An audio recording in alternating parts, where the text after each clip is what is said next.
पुराने ओक का पेड़ फुसफुसाते जंगल के किनारे प्रहरी की तरह खड़ा था। उसकी गांठदार शाखाएं खुली बाहों की तरह स्वागत कर रही थी। उन्हीं शाखाओं के बीच चुभती नजरों से छिपा हुआ एक ट्री हाउस था। सिर्फ एक ट्री हाउस नहीं, बल्कि एक जादुई ट्री हाउस। 10 साल का लियो और उसकी सबसे अच्छी दोस्त माया इसका रहस्य जानते थे। एक फुसफुसाती कविता, काईदार लॉकर को एक स्पर्श और ट्री हाउस का दरवाजा खुल जाता था, जो न सिर्फ एक सीढ़ी बल्कि कहीं भी किसी भी समय के लिए एक पोर्टल दिखाता था। इस विशेष शनिवार को कविता उन्हें एक हलचल भरे बाजार में ले गई। उनके समय का नहीं, बल्कि एक ऐसे बाजार में जो अजीबोगरीब नज़ारों और आवाज़ों से भरा था। दुकानों में रेशम के चमकदार कपड़े भरे पड़े थे, विदेशी मसालों की खुशबू हवा में फैली हुई थी, और ऐसे जीव जो उन्होंने पहले कभी नहीं देखे थे भीड़ में घूम रहे थे। एक रोएदार 6 पैरों वाला जीव, जिसके इंद्रधनुषी पंख थे, लियो से टकरा गया, जिससे मुट्ठी भर चमकती बैंगनी जामुन बिखर गए। ग्लीप ग्लोर्प जीव ने माफी मांगी। उसकी आवाज मधुर चहचहाटों की एक श्रृंखला थी। लियो आश्चर्यचकित लेकिन मोहित होकर जामुन इकट्ठा किए। वे रत्नों की तरह दिख रहे थे। ये क्या है? उसने पास के एक विक्रेता से पूछा, जिसकी आंखें पॉलिश किए हुए ओब्सीडियन जैसी थी। मूनबेरीज, उसने जवाब दिया। उसकी आवाज धीमी और रहस्यमयी थी। वे केवल दोहरे चंद्रमाओं की रोशनी में उगते हैं। किंवदंती है कि वे शुद्ध हृदय वाले लोगों को इच्छाएं प्रदान करते हैं, लेकिन केवल उन्हीं को। माया हमेशा की तरह व्यावहारिक, हंसी, इच्छाएं, चलो भी। लेकिन लियो विक्रेता की ईमानदारी और जामुन की अलौकिक चमक से मोहित होकर कुछ सावधानी से अपनी जेब में रख लिए।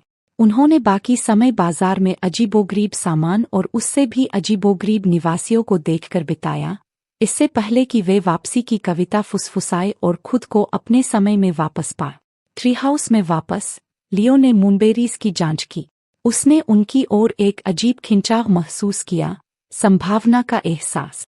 उसने माया को बताया, विक्रेता के शब्दों के बारे में बताए। मैं चाहता हूँ, उसने शुरू किया, फिर हिचकिचाया। वह वास्तव में क्या चाहता था? उसने माया को देखा। उसका चेहरा पत्तियों से छनती दोपहर की धूप से चमक रहा था। वह जान गए। मैं चाहता हूँ, उसने जारी रखा, कि हमारे हमेशा ऐसे रोमांच हो कि ट्री हाउस का जादू कभी न मिटे। उसने एक मूनबेरी ऊपर उठाए। यह एक नरम, बैंगनी रोशनी से धड़क रहा था। फिर उसने और माया ने एक एक खा लिया। कुछ भी नहीं हुआ। माया ने आंखें घुमाई। देखा, बस एक कहानी।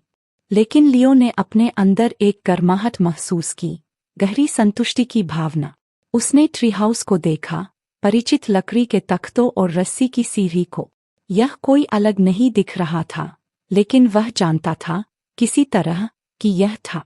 अगले सप्ताहांत उन्होंने कविता को फिर से फुसफुसाया। आधी उम्मीद थी कि कुछ नहीं होगा, लेकिन दरवाज़ा हमेशा की तरह आसानी से खुल गया।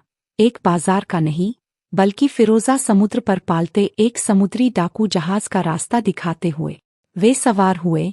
उनके दिल उत्साह से धड़क रहे थे। ट्री हाउस न सिर्फ उन्हें एक नई जगह ले गया था, यह उन्हें रोमांच के एक नए स्तर पर ले गया था। इच्छा ने उन्हें विशिष्ट रोमांच नहीं दिए थे, लेकिन इसने सुनिश्चित किया था कि रोमांच की संभावना, ट्री हाउस का जादू, हमेशा वहाँ रहेगा, उनका इंतजार कर रहा होगा, अनंत संभावनाओं का एक पोर्टल। और लियो जानता था, गहराई से, कि जब तक उनके दिल जादू के लिए खुले रहेंगे, ट्री हाउस अपने रहस्य से फुसफुसाता रहेगा, उन्हें उनकी वाइल्डेस्ट सपनों से परे स्थानों पर ले जाता रहेगा।